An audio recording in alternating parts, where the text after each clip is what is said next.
Welcome to Big Blend Radio with your hosts, Lisa and Nancy, editors of BigBlendMagazine.com.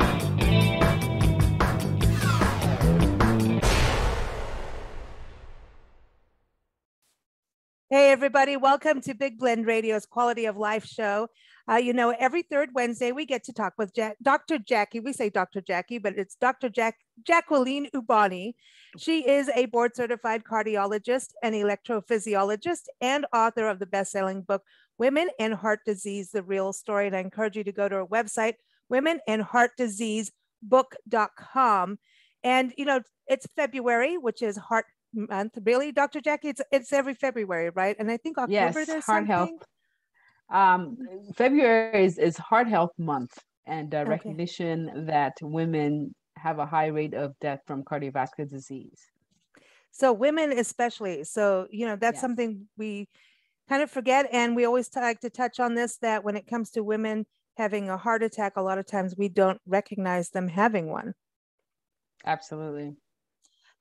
Are you seeing more, with everything that's going on with COVID? Obviously, if you get COVID, then your body's in, distress, right?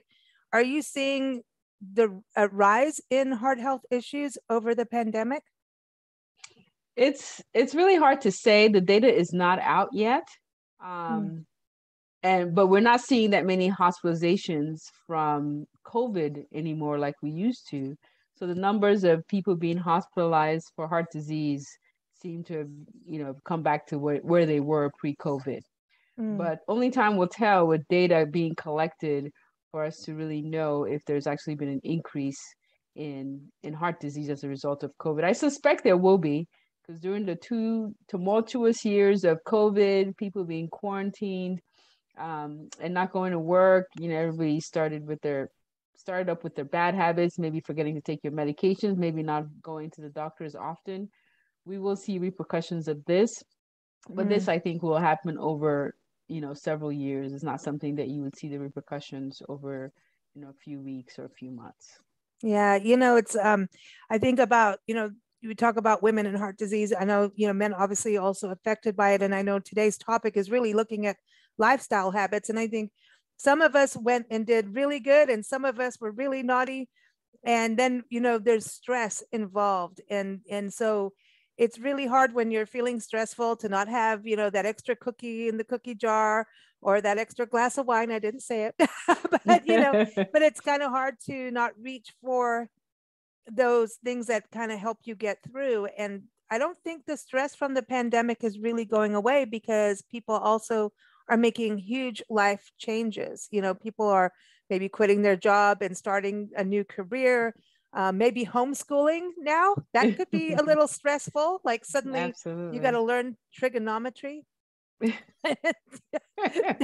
I do need wine for that. But so I find like there is a stress part with that. So what is that? That is one of your heart health, tips. You look at stress levels. Yes. So stress has been associated with the increased risk for heart disease. We know that when you're under stress, your adrenaline hormones tend to be a little bit higher. And with that going on, if you are predisposed to heart disease, this increased stress level can trigger an event, can trigger a heart attack, can trigger, heart failure type symptoms. So it's very important to be mindful of stress and try to mitigate this from your lifestyle. So not only can stress trigger cardiovascular events, but of course, like you said, stress can take us off this road of being heart healthy. Like you mentioned, I am a stress eater. So when I get stressed, I want to eat or I want to drink more wine than usual. So I just have to be I'm with cognizant. you, Dr. Jackie. Yeah, so we have to be cognizant of, how stress makes us behave and how stress can derail us from our attempts to stay on this heart healthy path. What about it? Does that affect your blood pressure as well? Yes, if you're eating a lot and gaining weight, your blood pressure goes up. If you're drinking a lot, your blood pressure goes up. And it also has other detrimental effects on your heart as well. So it's important to try to get your stress under control, or be aware of what stress makes you do that's bad for your health. So if you're like me, who Mhm. likes to reach for food when you're stressed, so instead of doing that, then I tried to figure out other things that I could do to make me less stressed. And that's what we're talking about today. Yeah, and I always read about women and cortisol because of our stress. Those hormones kick in, and then our weight gains in a specific area. I don't want to look Yes. down there. Yes, absolutely. Abdominal weight gain, it seems to correlate with adverse effects on the heart. So fat Mm, anywhere is bad, but fat in your abdomen in particular is worse for you because it actually correlates with increased risk of heart disease. So mm. ladies, watch your waistline. Ooh, you know what? I started doing my 22 push-ups again. Oh, that's good. And That is absolutely wonderful. I started it last year. We had a gentleman on our show talking about the 22 push-up challenge for to raise awareness about veteran suicide, because that is the Oh. average number of veterans, U.S. military veterans who commit suicide a day. And so, I've got a big mouth, and I'm like, well, I'll do it. And then I said, do I know how to do that? And so I think I did them wrong for a while, but now I went and I just watched all these things of how to do it properly and slowly, like you talk about. Don't just start jogging, you know take a little walk, go as far as you can, then the next day go, step by step. Exactly. So I started doing them just on the wall, but there is and then you're on your knees, and then you can go and be a badass, but I'm not there yet, but I'm doing it every single day. Good And for there is you. a mindfulness that comes with that. So I wonder about doing those kinds of projects just to kind of have that. In a way, it is a stress reliever, because you've got to do this, and it's kind of like a quiet timeout where I don't want people seeing me do it, so I'm alone. You know what I mean? Y- Yeah, it serves a lot of purposes. Not only is it good for heart health in terms of the fact that you're actually exercising, but if that gives you some quiet time, some time to meditate or, just relax a little bit, then that also has the added benefit of keeping you stress free and Mm. keeping you along your path of living a heart healthy life. And so you talk about, have meditation, do what you can for the stress part of it. But you also talk about in your list of, things that to do is gratitude. And I joined a gratitude club on Facebook. Every day I have to go in and put 5 things that I'm grateful for. And see, that's another mindfulness. It makes you slow down. And so I put your list, because I had the list before this show. So I started putting some of this in place, and I want to say it is really cool. And you're in a group setting, and people put out, and people that are dealing with health issues use the gratitude to keep things on the positive.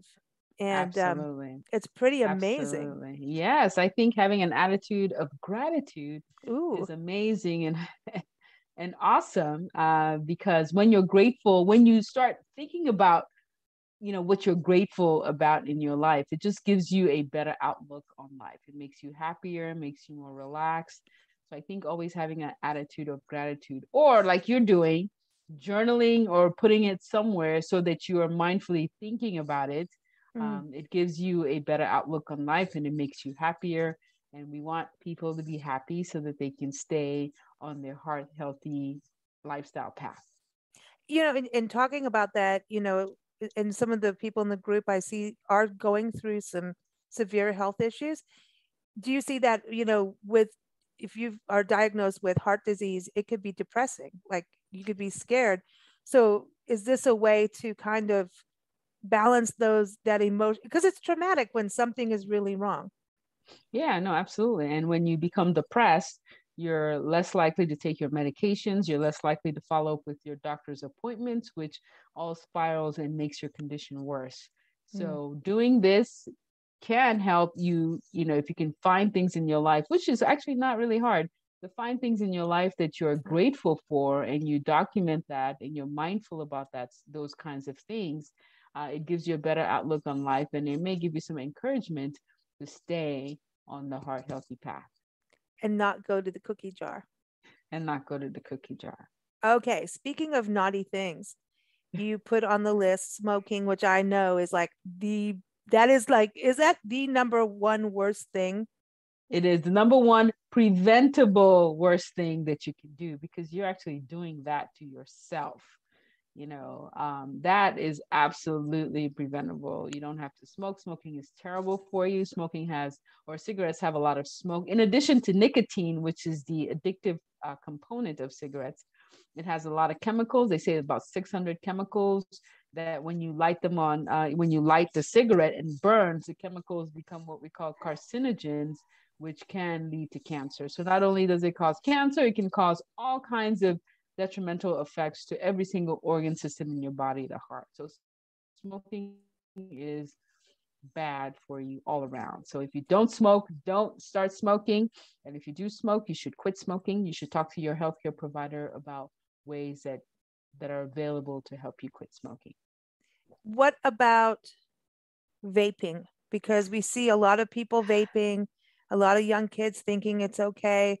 A lot of people using it as an alternative to smoking, thinking it's a healthier way. Yes, vaping is a problem, especially now that they have these flavored vaping products, which, they're targeting the youth.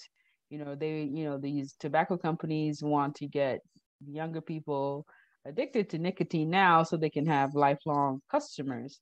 And these young people see that vaping is, candy flavored, and it's hard to think that candy can really be that bad for you, but to the contrary, vaping is just as dangerous as smoking cigarettes. So don't be fooled by candy flavored vaping products or menthol flavored vaping products.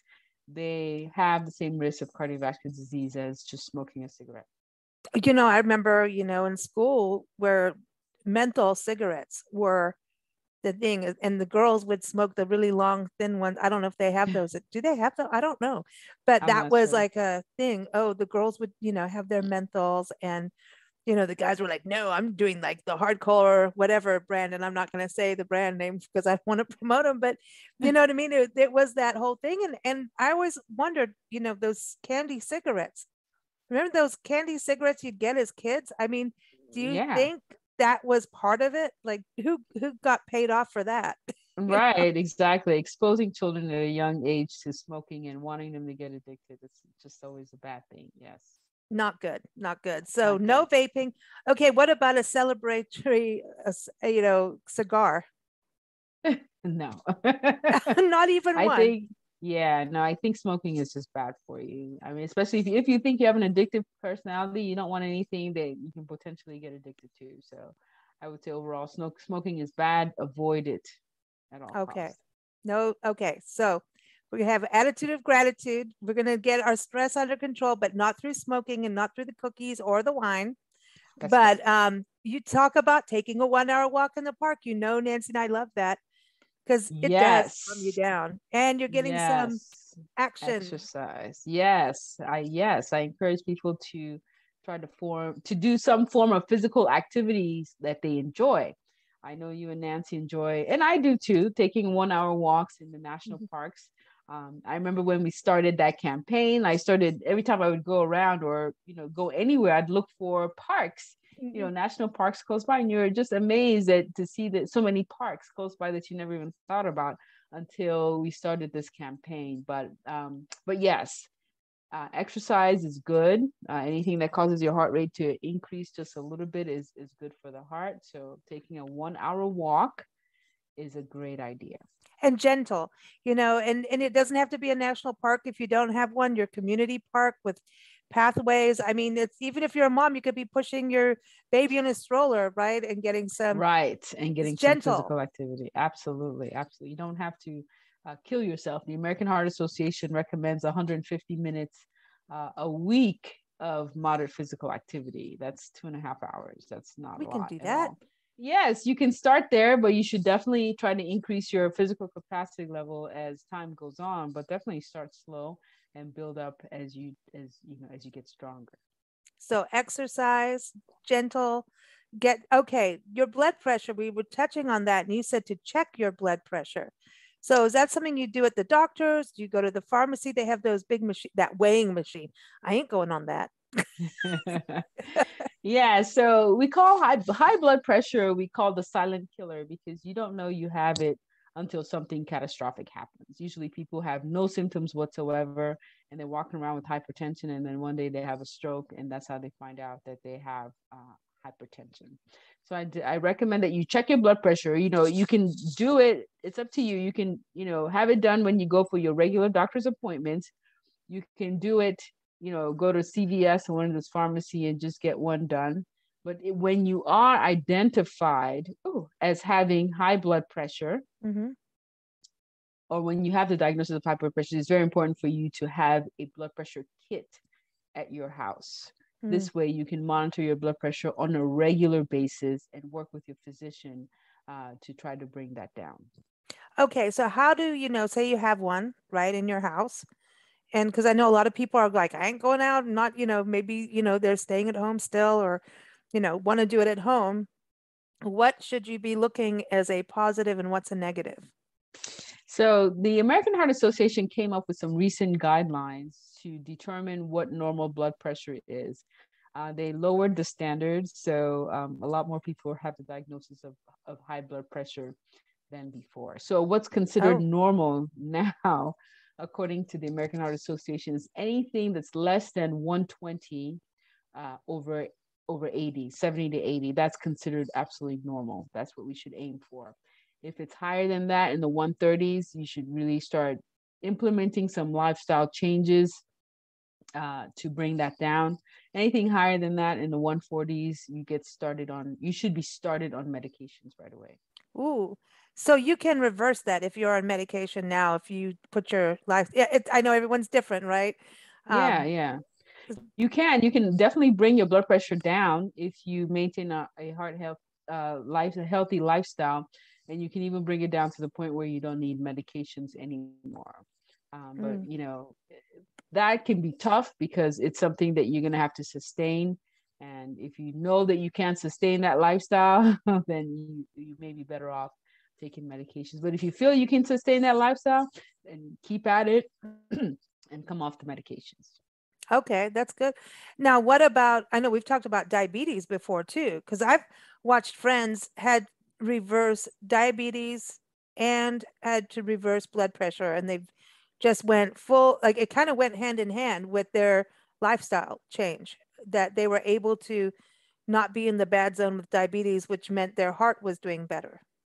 Absolutely. Again, diabetes is another one of those illnesses where you have absolutely no symptoms until something happens. So it's important to make sure to go to your regularly scheduled doctor's appointment, and they will check you for this with, routine labs. So it's very important to make sure you're getting your blood work done and you're getting checked for diabetes. So should you do that like once a year? Yeah, once or twice a year to get checked. Twice? Exactly. A year. It's like, okay, every 6 months, go to the dentist, go to the doctor, be adults. Okay. Right. So you'd say check for diabetes, check your blood pressure. You also put on there, check for cholesterol. So what are we looking at? Because I always want to bring this up, that there's good and bad cholesterol. And so the bacon that we may have or may not have had for breakfast was not in the good cholesterol category. No.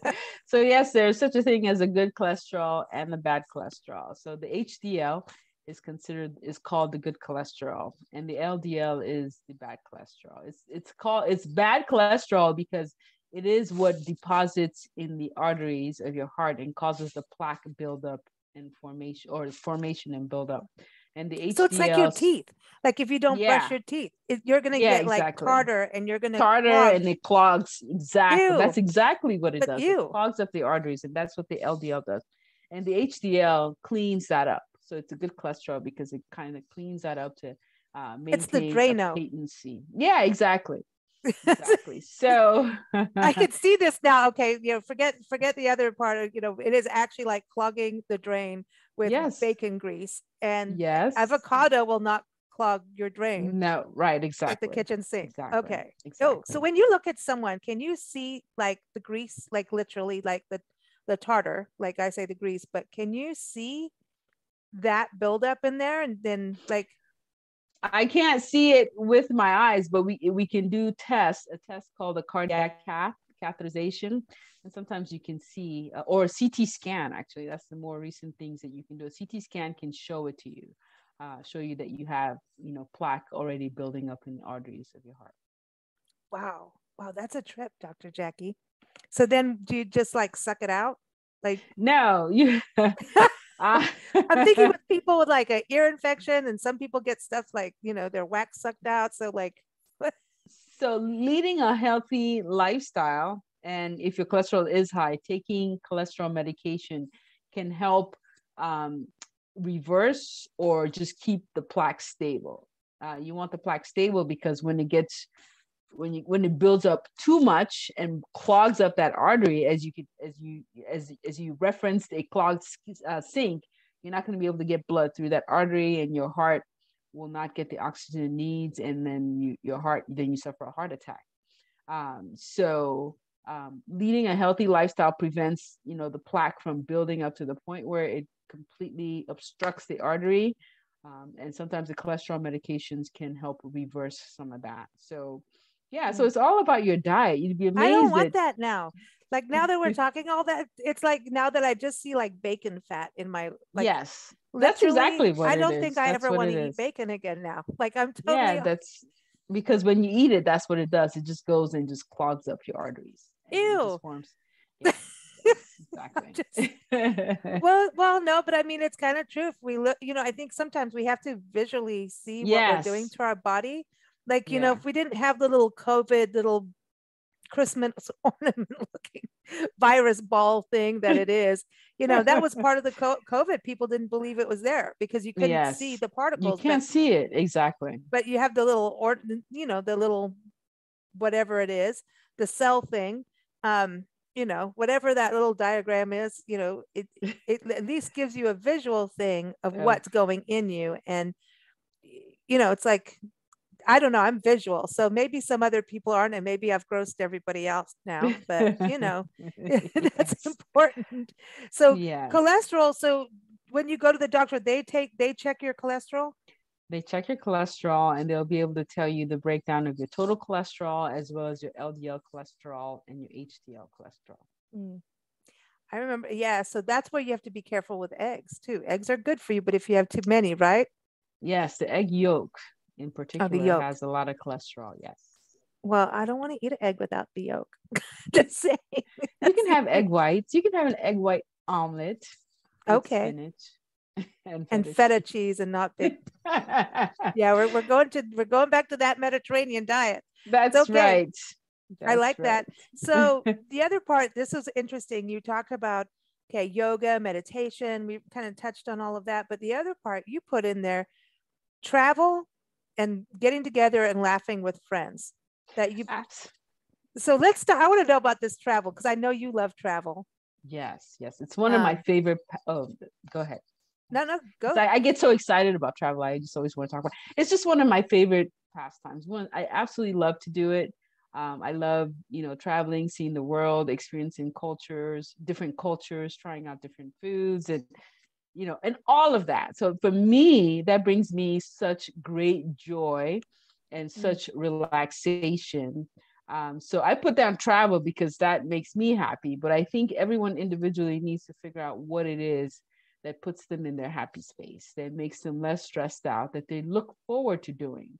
Because, you have to have a life that you enjoy, having friends, family, traveling, you have to enjoy life, because that really helps you, helps give you a good outlook on life, and it helps you stay on your heart healthy path. So I picked travel because that's what it does for me. And I encourage everybody to figure out what it is that puts you in that happy place, that makes you just love life, that makes you excited, gives you something to look forward to, and you do it. Take the time out to do that. makes you do different things and challenges your, travel does, I Yeah. think there's a lot of health benefits to it. It's sometimes hard, like with what Nancy and I do, to do a, complete heart healthy lifestyle when you're on the Yes, when road. you're on the road, But exactly. you know what I did for a snack today? A What did you tangerine, have? Dr. Jackie. See, Oh, that's good. That's good. See, it's so there all are about being mindful and conscious Mhm. of that. When you're Make that conscious of that, choice. yes. When you know better, you do better, is what we say. So yes. Yeah. And I think the travel, when you're doing something that you really enjoy, your gratitude list is easy. And normally when you're doing something you enjoy, your energy goes up. And so you're able Yes. to do more push-ups or walking steps or whatever it is. Right. I Exactly. I find that. agree with that. If Yes. you're having a I good agree. time, you'll hike longer than you even thought that you could do, Right. So, and Right. friends, Exactly. I think friends are important. And I think that's something people really kind of missed during the lockdown period. And I Mm-hmm. think that was, Zoom is great. It's great because we can see you, but Yeah. it's not ever going to be the same as like being in Yeah. person, and I think Yes. that kind of hurt people. But I think your list is a good reminder to us all to kind of, we can get back on track. Yes. And some of Yes. us really are on track and doing well. And I look to you to keep me inspired. But thank you again, Dr. Jackie. I know you're working on your next book, and we'll be talking about cholesterol with that, right? When we That's talk about correct. diet, That's and then we're correct. The going to talk about Mediterranean. all the good stuff we can eat. But everyone, Yes. again, womenandheartdiseasebook.com. That's the website to go to and get Dr. Jackie's book, because you know what? It's a really easy book to read, and you have people's stories in there, which really helps to identify, and understand the different things, especially when it comes to someone having a heart attack. Before you go, tell us all how to identify when a woman is having a heart attack. So first, we start with the classic signs and symptoms of a heart attack, which is, we talk about the left-sided chest pressure, the shortness of breath, or moving down your left arm or up your jaw. But we know that women don't necessarily have these symptoms. We say about 40% of women can have a heart attack without having any chest pain, and they present with non-classic symptoms. They can have symptoms as vague as just shortness of breath, not feeling quite right. So I just encourage all women, if you're having symptoms and you have risk factors for heart disease, like if you have a history of hypertension, diabetes, cholesterol, or if you have a family history of heart disease, and if you have any of these symptoms, like shortness of breath, just not feeling quite right, not being able to articulate what's going on, you should seek medical attention right away. And let them make sure you're not having a heart attack, instead of you deciding not to get help and you actually are having a heart attack. Yeah, and I think I wonder if that's why it goes back to when we first talked about with COVID, how many people were, I'm not going, you know what I mean? Yeah, putting off the decision to go, which ends up being detrimental for them.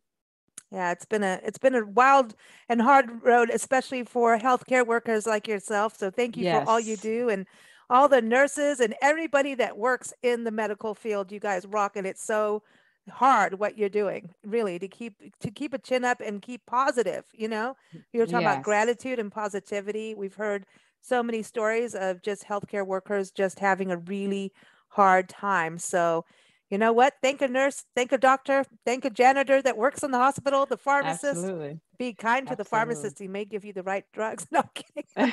Just kidding. None of those fake, candy cigarettes. None of that. But then they used to sell them in pharmacies. Go figure. Yes. Think about that. It's It's crazy. crazy, just It is. crazy. Well, thank you so much. Dr. Jackie again is on every third Wednesday here on Big Blend Radio. So keep up with us at bigblendradio.com. Thanks, Dr. Jackie. Thank you for having me. Have a wonderful day. You too.